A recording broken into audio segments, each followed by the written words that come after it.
पर अब सुनिएगा, हम घर सजा ले तो पेट में दर्द। अल्लाह ने फरमाया जिब्रील जी रब्बे जलील का जन्नत को सजाने का हुक्म दिया जाए। मालिक जन्नत तो है ना सजी हुई चीज?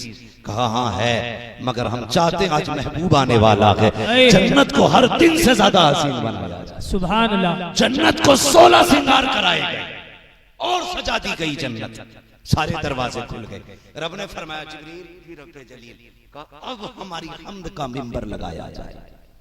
अल्लाह की हम्द का मिंबर लगा। हजरत मीकाईल ने हम्द का खुतबा इरशाद फरमाया, और जब हजरत मीकाईल ने खुतबा इरशाद फरमाया, जन्नत की हर शय वजद में घूम रही थी, वजद में झूम रही थी। जिब्रील अमीन को रब ने हुक्म दिया, जिब्रील जी रब्बे जलील का मीकाईल इसराफील इजराइल चारों फरिश्ते चलो और अपने साथ 1-1 लाख फरिश्ता लेकर के आमीना के दरवाजे पे पहुंचो। मालिक किस लिए का महबूब आने वाला है, उसकी आमद का प्रोटोकॉल होना चाहिए, वेलकम इस्तकबाल होना है। चलो सब एक साथ इकट्ठे होकर के अल्लाह अकबर, चारों फरिश्तों को हुक्म दिया जा रहा है। हजरत जिब्रील ने 1 लाख फरिश्ते लिए, मीकाईल इसराफील ने लिए, हजरत इजराइल रुक जाते हैं, ये फरिश्ते आने लगे, हजरत इजराइल रुक गए। रब ने फरमाया इजराइल तुम क्यों नहीं जाते हो? अर्ज करते हैं मालिक मेरी ड्यूटी बड़ी सख्त है, तेरा फैसला तो ये है जब मौत का वक्त आना है तो मौत अपने वक्त से न 1 मिनट पहले आ सकती है न 1 मिनट बाद में आ सकती है। मेरी ड्यूटी इतनी सख्त है, ए मेरे परवरदिगार, आज कितने बच्चों को यतीम बनाना है,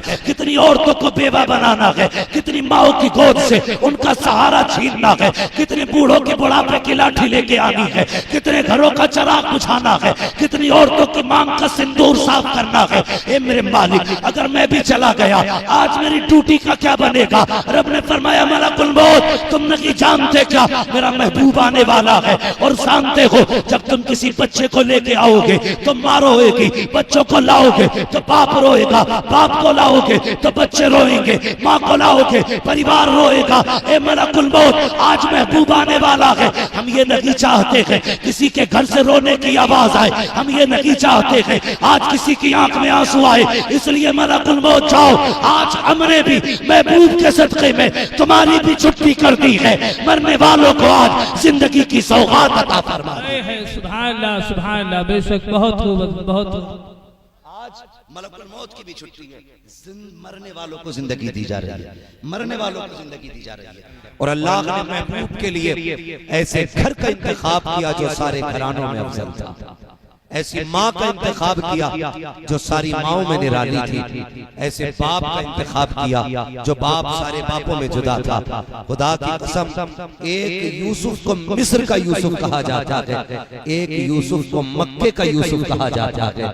अल्लाह अकबर, जिनको मक्के का यूसुफ कहा जाता है उनका नाम हजरत अब्दुल्ला, उनका नाम हजरत अब्दुल्ला है। इतने हसीन थे हजरत अब्दुल्ला कि लोग आपकी राहों में दीदार के लिए खड़े रहते थे। आज आदमी क्या क्या डिजाइन कराते हैं, दुकानों में जाने के बाद 8-8 घंटे मुंह की पट्टी बंदी रहती है, तब जाकर सूरत किसी को दिखाने के लायक होती है। कुर्बान जाओ हजरत अब्दुल्ला के चेहरे पर कि जिस गली से गुजरते थे लोग हसरत से देखा करते थे, हसरत से लोग देखा करते थे, औरतें पर्दे से झांका करती थी, ये कौन है, ये कौन हसीन जा रहा है। इतने हुस्न से नवाजा था मेरे रब ने हजरत अब्दुल्ला को। अब जब हजरत अब्दुल्ला का सैयदा आमिना से निकाह हुआ, आमने सामने तशरीफ फरमाया, बहुत गौर से मेरी बात सुनिए। निकाह होकर के हजरत आमिना हजरत अब्दुल्ला के घर में आ गई। इधर हजरत आमिना बैठी हैं, इधर हजरत अब्दुल्ला बैठे। अब दोनों के जुमले सुनिए। हजरत आमिना कहती हैं अब्दुल्ला, अल्लाह का शुक्र है जिसने मुझे आप जैसा खूबसूरत और खूबसूरत शोहर अता किया। ये किसने कहा? हजरत आमिना ने। रब का शुक्र है जिसने मुझे आप जैसा खूबसूरत और खूबसूरत शोहर अता फरमाया। तो हजरत अब्दुल्ला क्या कहते हैं? हजरत अब्दुल्ला कहते हैं नहीं आमिना, तुझसे ज्यादा नसीब वाला तो मैं हूँ, क्योंकि रब ने मुझे सबसे बेहतर खूबसूरत और खूबसूरत बीवी अता फरमाई। आज गौर करने की बात ये है, हर घर में तलाक हो रही, लगभग आलम ये है कि झगड़े तो 100% घरों में, किसी के कान पर उतर जाती है, किसी के कंधे से उतर जाती है, उतरती हर घर से। हालात देखिए कि अब जब मियां बीवी आमने सामने बैठते तो फिर तलाक से पहले नौबत नहीं आती। ऐसे झगड़े बढ़ जाते हैं कि बीवी अपने घर बैठ जाती है, शौहर अपना। फिर बीच के लोग समझौते के नाम पे कहते हैं चलो फिर फैसला ही कर लिया। एक गुजारिश मेरी आपसे, खुदा के वास्ते, अगर आपकी बीवी के अंदर कोई कमी भी हो तो आप उसको नजरअंदाज कीजिए, कभी भी बराबरी मत करना। ये कभी मत कहिएगा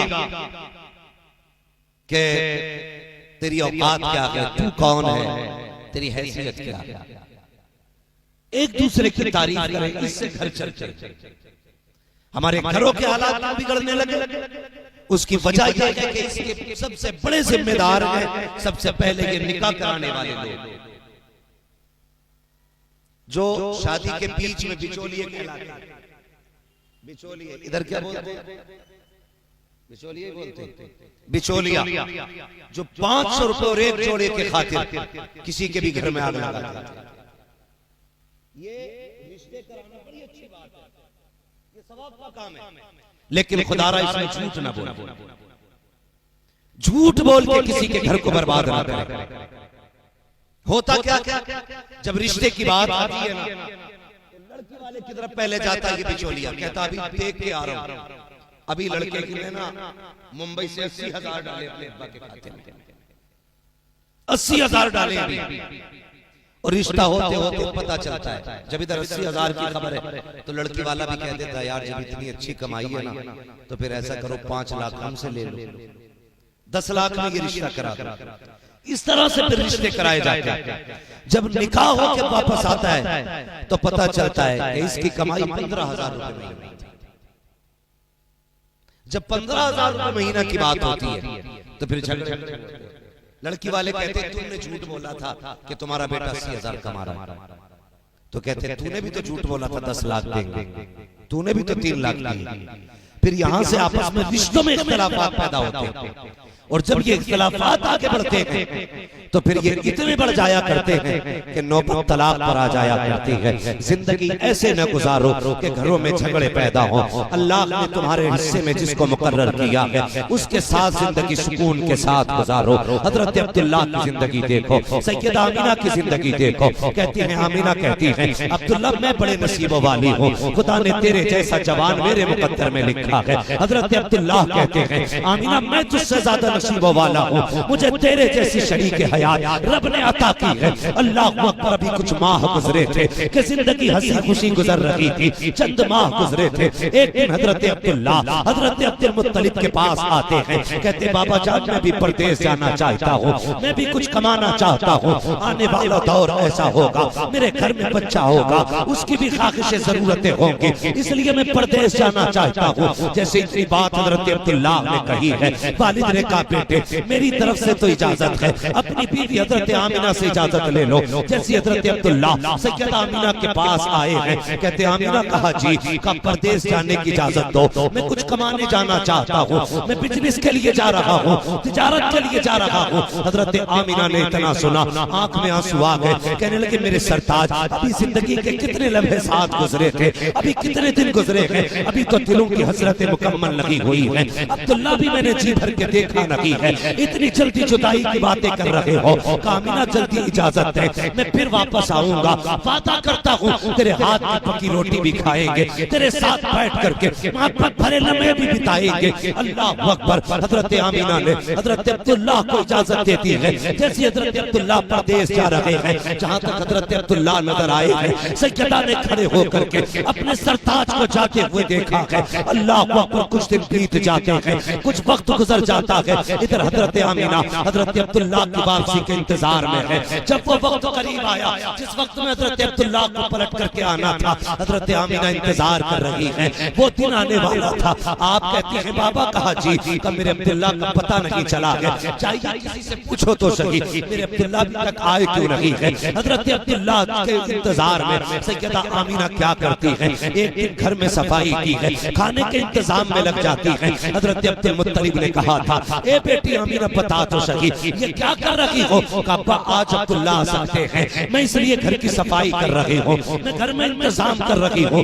ये कह के हजरत आमिना ने कहा कि जरा पता तो कीजिए कब तक अब्दुल्ला आने वाले हैं। हजरत अब्दुल मुत्तलिब घर से निकले हैं, हरम शरीफ में पहुंचे हैं, अभी पूछना चाहते थे, इतने में एक शख्स दौड़ता हुआ आया। उसने कहा कि आप ही अब्दुल मुत्तलिब हो? कहा जी। का एक बड़ी बुरी खबर है। का क्या खबर लेके आए हो? कि अब्दुल्ला तुम्हारे बेटे हैं? कहा जी। का अब्दुल्ला वापस नहीं आएंगे। कहा किस लिए? का रास्ते में उनका इंतकाल हो गया है। इतना सुनना था। हजरत अब्दुल मुत्तलिब जमीन पे बैठ जाते हैं, अपने दिल को संभाल रहे हैं। आपके पास खुदा ने कई बेटे दिए थे, खुद को तो संभाल लेते हैं, लेकिन दिल कहता है अब्दुल मुत्तलिब जरा ये तो बताओ। आमीना पूछेंगी तो क्या जवाब दोगे? ये सोच करके आप जब कदम घर की तरफ बढ़ाते हैं, हर कदम उठता हुआ ऐसा लग रहा था जैसे कोई जमीन को फैला रहा हो, कदमों को किसी ने पकड़ लिया हो। अब घर की तरफ बढ़ रहे हैं, हिम्मत जवाब दे गई है, अपने दरवाजे पर आए हैं। जैसे आने की आहट महसूस हुई है, सैयदा आमीना दरवाजे पे आ जाती है। आने के बाद कहती हैं अब्बा बताओ तो सही मेरे अब्दुल्ला का पता चला कि नहीं? अल्लाह अकबर। हजरत अब्दुल मुत्तलिब की सुर्ख आंखें देखती हैं, भीग जाती है हजरत अब्दुल मुत्तलिब की आंखें। कहती है ए आमीना, ए बेटी अब किसी का इंतजार मत करना, जिस अब्दुल्ला के इंतजार में तू शाम शाम जागती है, दिन भर रात तकती रहती है, अब वो अब्दुल्ला नहीं आने वाला है। इतना सुनना था। सैयदा जमीन पे बैठ जाती है, अपने शिकम पे हाथ रखा है, कहती है मेरे परवरदिगार, मेरे शिकम में जो बच्चा है अभी इसने बाप का चेहरा नहीं देखा, अभी इसने बाप को नहीं देखा, इसके दुनिया में आने से पहले बाप का साया ले लिया गया। ए मेरे परवरदिगार, मेरा बच्चा पैदा होने से पहले यतीम हो गया है। जैसे इतना कहा आवाज आती है आमीना परेशान ना हो, हम तेरे बेटे को लावारिस नहीं रखेंगे, हम तेरे बेटे को कायनात का वारिस बना के दुनिया में पैदा फरमाएंगे।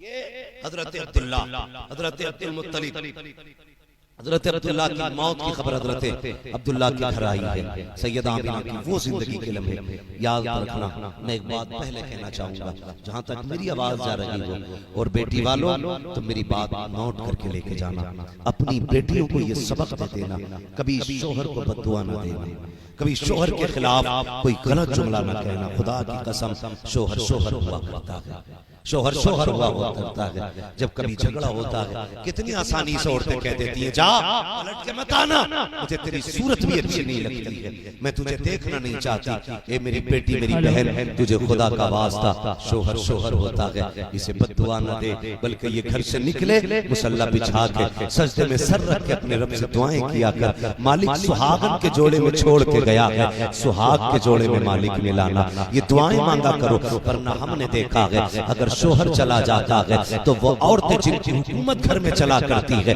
अगर 10 बेटों की माँ भी हो फिर भी शोहर के बाद उसकी कोई औकात नहीं रह जाती है। अगर शोहर इंतकाल कर जाता है तो माँ की हाथ की कलाई के सोने के कंगन तक बेटे उतार लेते हैं। हाँ हाँ, वो माँ जिसकी मर्जी से घर में एक वक्त का खाना जिसकी मर्जी के बगैर नहीं बनता, अगर उसका शोहर इंतकाल कर जाए तो कल यही बेटे अपने चूल्हों के लिए लड़ा करते हैं। वो माँ कल जिसकी मर्जी से खाना बनता था, आज वो अपनी रोटी का इंतजार करती है, कोई बेटा रोटी दे करके जाए। हाँ हाँ, हम जाते हैं 4-4 बेटों को हमने एक माँ को रोटी देने के लिए लड़ते हुए देखा है।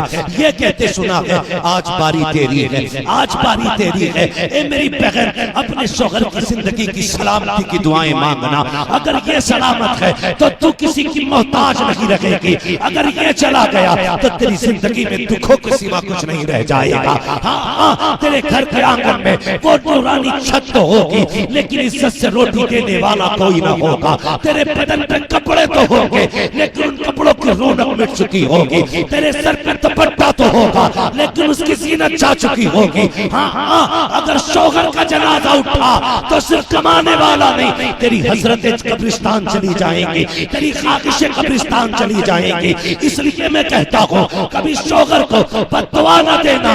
अगर कहना है तो ये कहना मालिक मैं रखूं न रखूं, मेरे शौहर का साया मेरे बच्चों पे सलामत रखना।